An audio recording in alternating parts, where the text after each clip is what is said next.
Yes. So this is a page number 41. It is a poem. So today we will recite a poem, Wandering Singers. And poem को कैसे read करते हैं?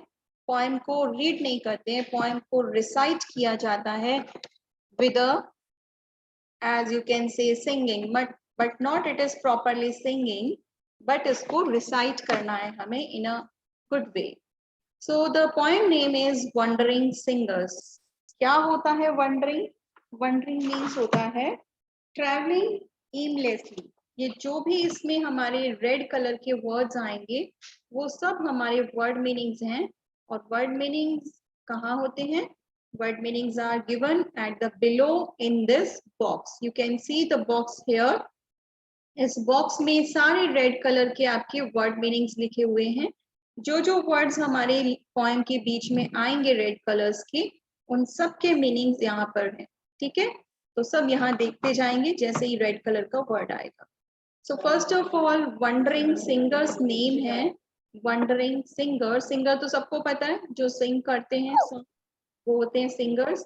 और wondering क्या होता है? वंडरिंग का वर्ड मीनिंग नीचे बॉक्स में देखेंगे सब.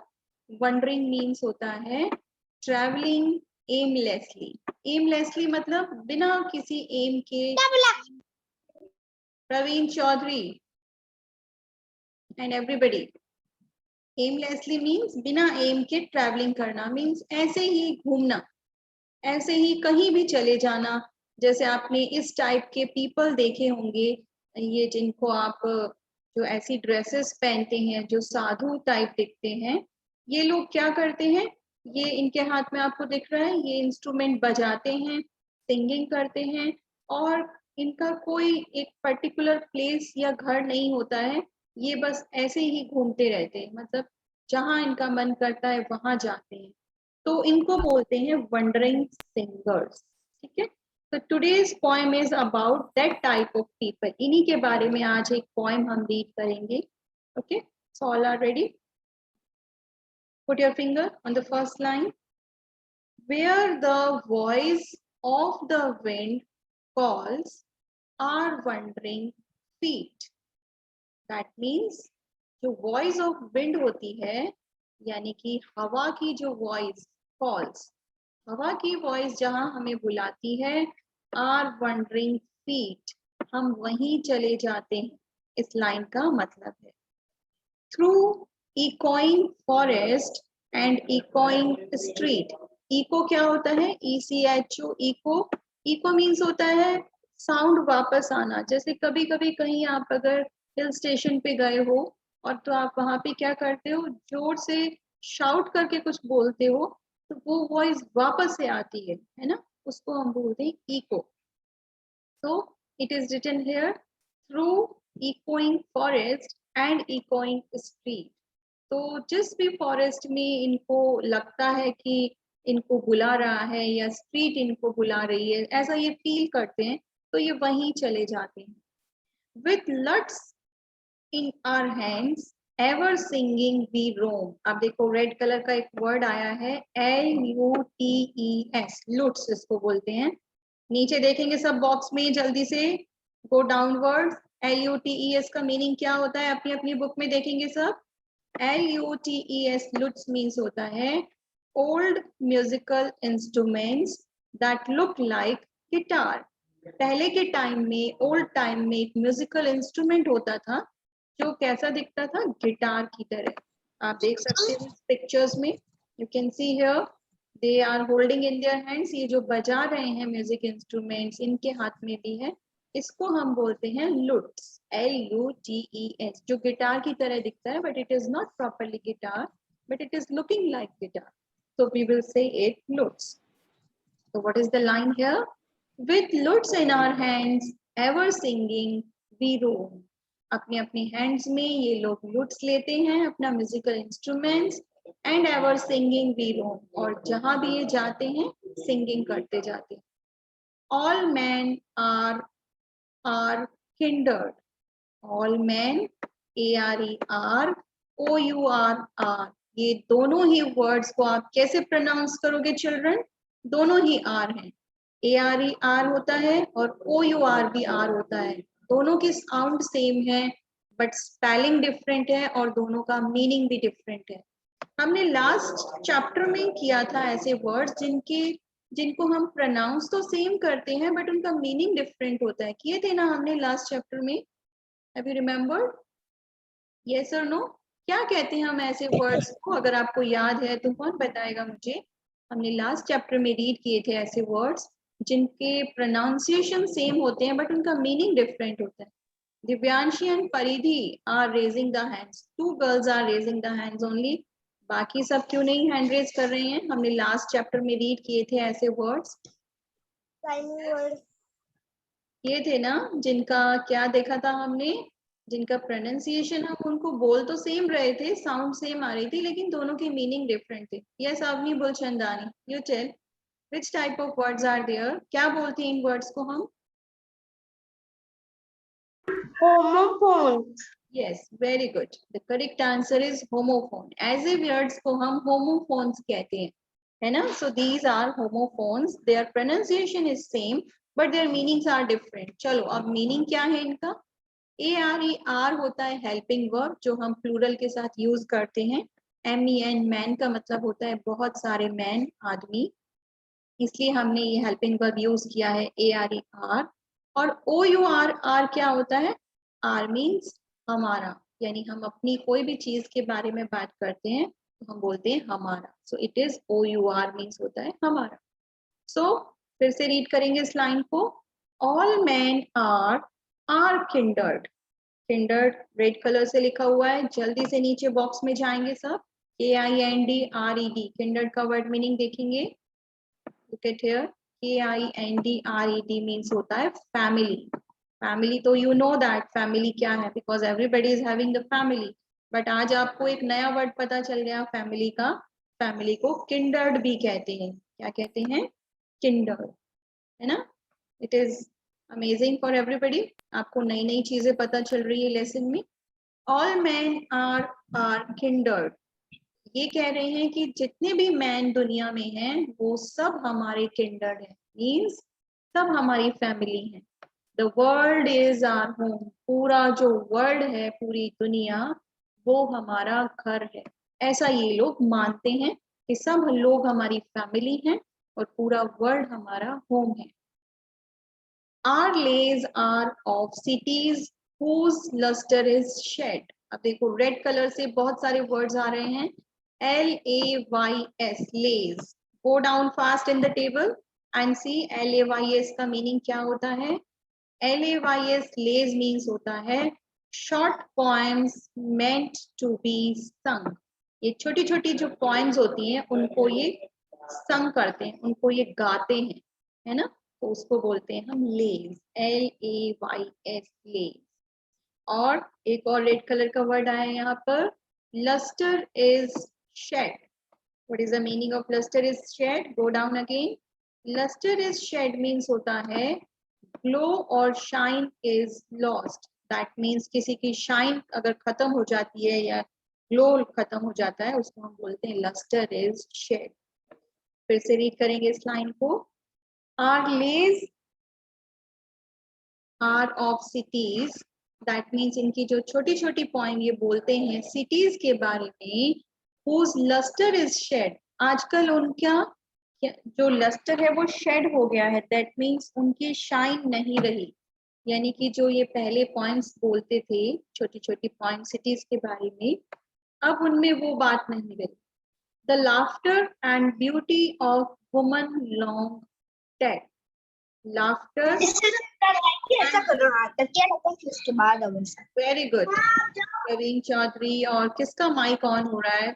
Very good in the class, I expect to you this only. Okay, just wait.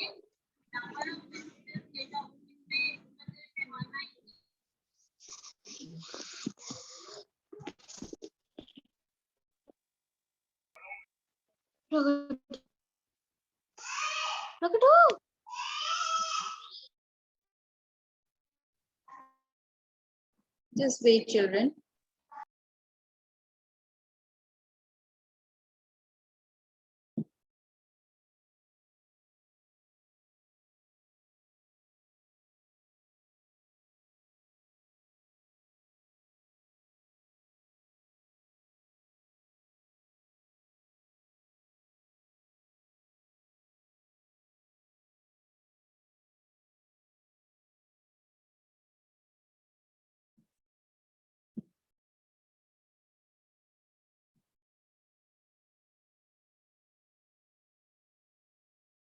Okay, so I have removed the students whose mic is on in the class. So अब से जिसका भी mic on होगा उनको class से ही remove कर दूंगी. Okay ना? So read again. Our lays are of cities whose luster is shed. ये हो गया था. Next line is the laughter and beauty of woman long dead. So जो वुमेन्स की ब्यूटी और जो उनकी लाफ्टर के बारे में जो पॉइंट्स होती थी वो भी आजकल नहीं गई. The sword of old battles, the crown of old kings. Sword क्या होता है? सबको पता है sword? Anybody knows? Sword means sword होता है तलवार. Of old battles. Battles means होता है जो पहले के टाइम में किंग्स की जो फाइट होती थी जिसको हम युद्ध बोलते हैं उनमें वो क्या यूज करते थे? Sword. And crown of old Kings, और जो किंग्स के क्राउन होते थे यानी जो वो मुकुट पहनते थे सर पर. And happy and simple and sorrowful things, और उनमें जो भी उनकी हैप्पीनेस होती थी या जो भी उनकी सिंप्लिसिटी थी, उनके जो भी सोरोफुल थिंग्स थी वो सब क्या होते जा रहे हैं? इनके अकॉर्डिंग वो अब कुछ भी नहीं रहा. What hope shall we gather? What dreams shall we sow? ये कहते हैं कि जो हम पहले इनके सबके बारे में पॉइंट्स बनाते थे अब हम किसके बारे में पॉइंट बनाएं, क्योंकि अब तो कोई किंग्स नहीं है, कोई राजा या रानी कोई भी नहीं है, और सिटीज में भी अब वो पहले वाली बात नहीं है. तो किसके बारे में ये बनाएं एंड किसके टाइप के? व्हाट ड्रीम्स शैल वी सो, कैसे ये ड्रीम्स बनाएं? Where the wind calls our wandering footstep we go. जहाँ से इनको विंड कॉल करती है, जहाँ इनको लगता है कि हवा बुला रही है, our wandering footsteps we go, ये वहीं चले जाते हैं. ये बोलते हैं कि हमारे पैर वहीं जाते हैं जहाँ हमें हवा बुलाती है. No love bids us tarry. Red word लिखा हुआ है रेड कलर से, जल्दी से इसका मीनिंग देखेंगे सब. bids us tarry. bids us tarry क्या होता है? makes us stay, यानी हमें वहीं ठहर जाते हैं. No love bids us tarry, no joy bids us wait. ये कहते हैं कि कोई भी हमें ऐसा लव हमें रुकने के लिए नहीं कहता है कहीं पे भी, और ना ही किसी भी टाइप का कोई जॉय हमें रोक सकता है. दैट मीन्स इनको कोई भी नहीं रोक सकता. The voice of the wind is the voice of our fate. Our fate is written by red color. You go down and see what is the meaning of our fate. Our fate means होता है our lives, यानी हमारी life. So the voice of the wind is the voice of our fate. यानी wind की जो voice होती है वो ही हमारी life की voice. That means इनकी life कैसे चलती है? विंड की वॉइस पे. जैसे जैसे विंड चलती है वैसे ही ये भी उसी दिशा में उसी डायरेक्शन में चलते जाते हैं. दैट मीन्स इनको कोई भी कहीं पर भी रोक नहीं सकता है, ये कहीं पर भी रुकते नहीं हैं ये wandering singers. They all are the wandering singers, है ना. तो ये पूरी पॉइंट का मैंने आपको एक सारा ट्रांसलेशन बता दिया है कि इसका क्या मतलब है. आई थिंक आपको मेन चीज समझ में आ गई होगी कि वंडरिंग सिंगर्स कौन होते हैं, जो कंटिन्यू चलते रहते हैं, वंडरिंग करते रहते हैं, एक जगह से दूसरी जगह पर घूमते रहते हैं और कहीं भी ये रुकते नहीं. जहां इनका मन करता है वहां ये चले जाते हैं. ठीक है. सो अब इस पूरी पोएम को हम एक बार फिर से एक साथ रिसाइट करेंगे बिना रुके. Okay, and everybody will read with me. मैं सबको वीडियो में देखूंगी, सब लोग रीड कर रहे हैं मेरे साथ या नहीं कर रहे हैं. अंडरस्टैंड केशव, आर्यन गहलोत, दिविजा, सबको देख रही हूँ मैं, सब रीड कर रहे हैं या नहीं. ठीक है. तो फिंगर्स रखेंगे जल्दी से फर्स्ट लाइन पे और रिसाइट करेंगे मेरे साथ. अपना माइक ऑफ करके जोर जोर से बोलना है. Where the voice of the wind, yes बोल रहे हैं सब. Where the voice of the wind calls our wandering feet, through echoing forest and echoing street, with lutes in our hands, ever singing we roam. All men are kindred, The world is our home. Our lays are of cities whose luster is shed. The laughter and beauty of woman long dead. The sword of old battles, the crown of old kings, and happy and simple and sorrowful things. What hope shall we gather? What dreams shall we sow? Where the wind falls, our wandering footsteps we go. No love bids us tarry, no joy bids us wait. The voice of the wind is the voice of our fate. ऐसे recite करनी है point जैसे मैंने अभी recite की है। Okay, ऐसे reading की प्रैक्टिस करेंगे आप, पॉइंट को कैसे सिंगिंग करते हुए रिसाइट करना होता है। Okay, so one more thing in the point, जो जनरली जो पॉइंट्स होती है उनमें एक स्पेशल चीज होती है। क्या होती है मैं अभी आपको बताती हूँ।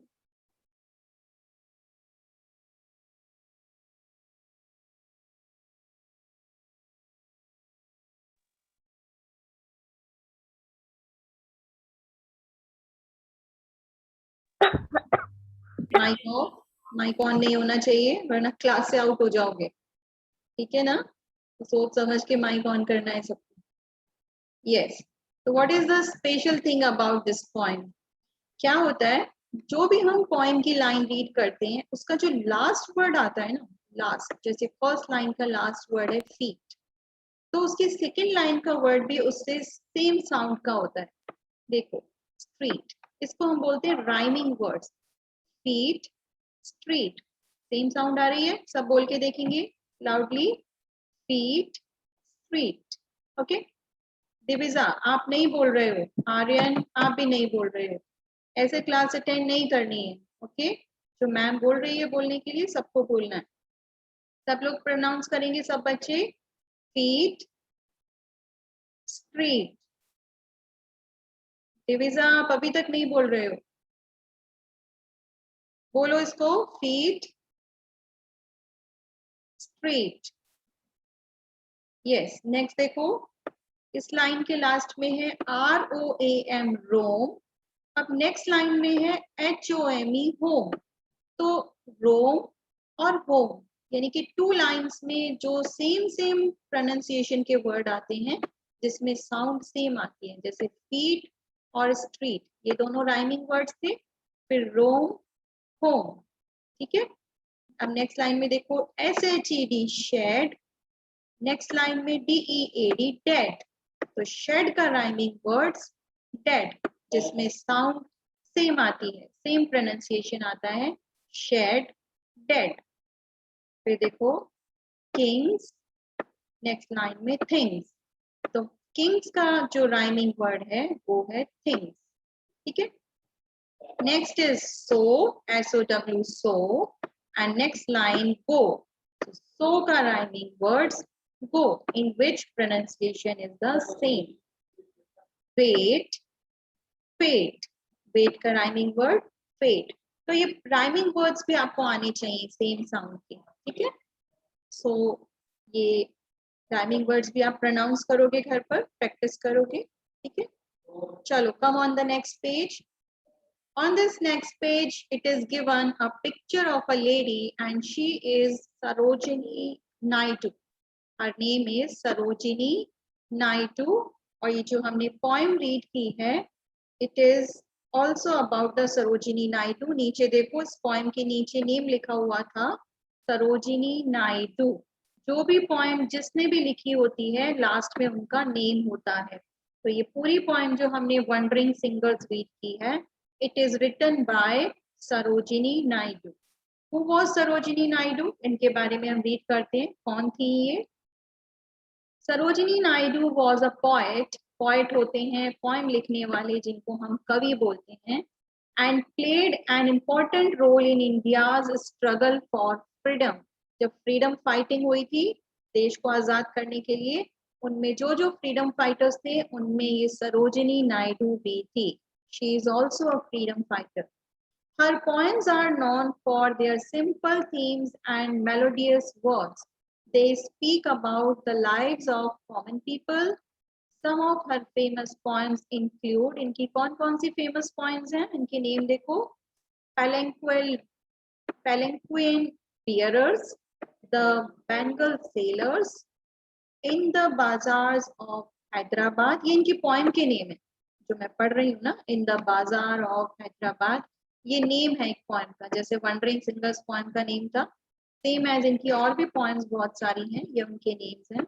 एंड द कोरोमंडल फिशर्स, ये भी इनकी पोएम का नेम्स है. तो ये सारी इन्हीं की पोएम्स हैं, बट आज हमने इनकी कौन सी पोएम रीड की थी? Wondering singers. Okay children, so today you will read it at your home. Now we will do the exercise of this poem. Next page, page number 42. Choose the correct options to complete the sentences. Complete करने हैं आपको इनके sentences. Number 1, the wandering singers travel through dash. जो wandering singers होते हैं वो कहाँ travel करते हैं? 3 options are given here. Forest and streets, market and schools, forest and gardens. Which is the correct answer? Correct answer is forest and street. Forest and street लिखेंगे यहाँ पर sir. Number 2, the singers sing about cities that have lost their dash. ये singers जो sing करते हैं cities के बारे में, आजकल cities में क्या नहीं रहा? उनका luster lost हो गया है. Luster, L-U-S-T-R. Luster means उनका जो भी उनकी खास बात होती थी या उनका जो ग्लो होता था वो लॉस्ट हो गया. किसका? सिटीज का. Correct answer is luster. Number 3, they carry dash in their hands. वो अपने हैंड्स में क्या उठा के घूमते हैं वंडरिंग सिंगर्स? फ्लूट्स, लूट्स या guitars? Correct answer is lutes, L-U-T-E-S. Lutes अपने हैंड्स में लेके रखते हैं. Number 4, the songs of the wandering singers are about dash. जो उनके सॉन्ग होते हैं वो किसके बारे में होते हैं? The animals and the forest, the glorious days of old kingdoms and their own lives. Correct answer is the glorious days of old kingdoms. Kingdoms means जो पहले के राजा महाराजा होते थे उनको बोलते हैं हम kingdoms. उनके बारे में, उनके glorious days जो होते थे उनके बारे में इनकी singers, इनके song होते हैं. ठीक है. आंसर जो है क्वेश्चन आंसर्स हम नोटबुक में बाद में करेंगे. Next question number C. Read these lines from the poem and answer the questions that follows. ये lines आपको read करनी है poem में. What hope shall we gather? What dreams shall we sow? Where the wind falls, our wandering footsteps we go. इसका मतलब क्या बताया था? What hope shall we gather? कि अब हम क्या hope collect करें और क्या सपने देखें. अब तो राजा महाराजा है ही नहीं. Where the wind falls, जहां भी हमें विंड बुलाती है हमारे फुटस्टेप वहीं चले जाते हैं. ये इस लाइन का मतलब था. अब आपको इनके आंसर्स करने हैं. Number 1, whom does we refer in these lines? इस लाइन के अंदर we refer किसके लिए आया है? we. यहाँ पर आया ना we. What hope shall we gather? What dreams shall we sow? तो यहाँ पर जो ये we आ रहा है किन के लिए आ रहा है? जो सिंग कर रहे हैं. कौन सिंग कर रहे हैं? Wandering singers. तो correct answer is the wandering singers. Number 2, here gather means, gather का क्या मतलब है? यहाँ पर यहाँ पे वर्ड आया था gather. What hope shall we gather? Gather का मतलब है कलेक्ट. गैदर का मीन्स होता है collect. So correct answer is A. Next number 3, how does the call of the wind affect the speaker's lives? ये यहाँ पर लिखा हुआ है question number 3. How does the call of the wind affect the speaker's lives? यानी कि जो wind जो कॉल करती है वो कैसे अफेक्ट करती है स्पीकर्स की लाइफ को. स्पीकर्स कौन है यहाँ पे? ये सारे वंडरिंग सिंगर्स यहाँ पे स्पीकर हैं. इनकी लाइफ को विंड कैसे अफेक्ट करती है, कैसे बुलाती है इनको? क्या आंसर राइट करेंगे हम? इसका आंसर थोड़ा सा बिग है। Just as the wind is free and moves, जैसे जैसे हवा मूव करती है from one place to another, the wandering singers too are free and move with the wind. जैसे जैसे हवा चलती है ना बच्चों, वैसे वैसे हवा इधर से उधर चलती है, कभी उधर से इधर, तो सेम एज वंडरिंग सिंगर्स भी हवा की तरह क्या करते हैं? मूव करते हैं। कभी वो यहाँ से वहां चले जाते हैं तो कभी वहां से यहाँ, तो वो बिल्कुल विंड की तरह चलते हैं। कौन? वंडरिंग सिंगर्स भी। ठीक है। Next number 4, do the speakers have a home? जो स्पीकर है इस पॉइंट में उनका होम है। स्पीकर मीन्स जो वंडरिंग सिंगर्स जो ये बोल रहे हैं, क्या उनका होम होता है? नो। Give a reason. अभी मैंने आपको बताया था इनका कोई होम नहीं होता, ये यहाँ से वहां ऐसे ही घूमते रहते हैं। No, because they do not settle down in one place. They consider the whole world to be their home. क्योंकि ये पूरे वर्ल्ड को अपना घर मानते हैं, इसलिए अपना कोई एक घर बनाते ही नहीं है। ये पूरे वर्ल्ड को अपना घर मानते हैं, होम मानते हैं, इसलिए यहाँ से वहां घूमते रहते हैं। ठीक है। Next, think and answer. Why do you think the singers consider everyone their family? वो सबको अपनी फैमिली क्यों मानते हैं? तो आप लिखोगे because they believe in unity and harmony and love. Next is, do you think we should also consider everyone as our own? आपको क्या लगता है कि हमको सबको अपना मानना चाहिए? Yes, because only love, friendship and tolerance can make the world peaceful. We all would be able to live happily without any war or violence. ठीक है, तो हमें सबको अपना मानना चाहिए की फैमिली।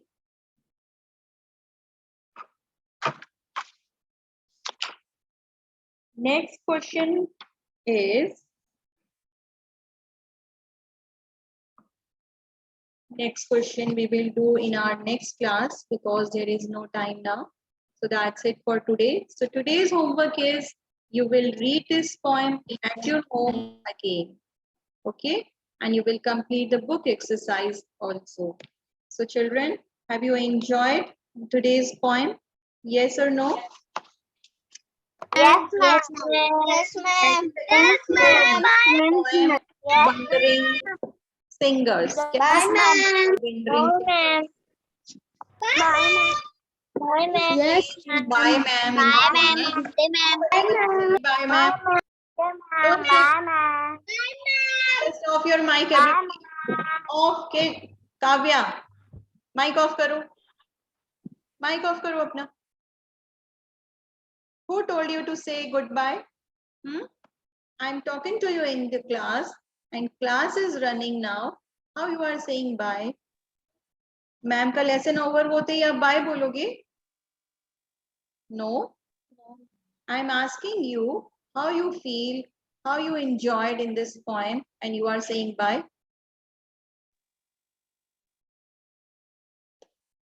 जब तक मैम आपको बाय नहीं बोलेगी आप बाय नहीं बोलोगी, है ना? So this is the conversation time at the last. आपको पता है लास्ट में मैम आपसे टॉकिंग करती है और मैम आपसे पूछती है कि आपको कोई प्रॉब्लम है या नहीं.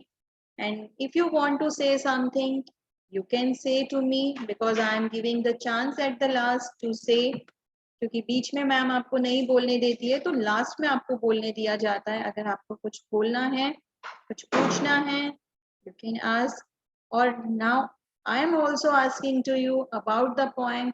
Have you enjoyed today? So you should give the answer yes or no instead of say bye. Yes, everybody has enjoyed today's poem. Yes, ma'am. Yes, ma'am. Yes. Yes, ma'am. Yes, understood. Ma'am.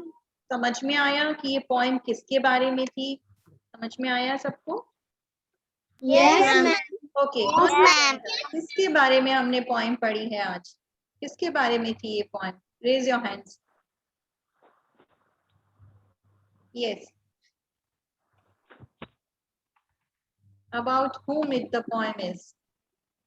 The poem is about the wandering singers. ये जो poem थी वो wandering singers के बारे में थी, जो wonder करते रहते हैं, यानी कि इधर से उधर घूमते रहते हैं, उनके बारे में ये poem थी. ठीक है, तो जस्ट सिंपली रीड नहीं करना है, सबको रिसाइट करते हुए अच्छे से सिंगिंग करते हुए इस पोएम को रीड करना है. Okay children.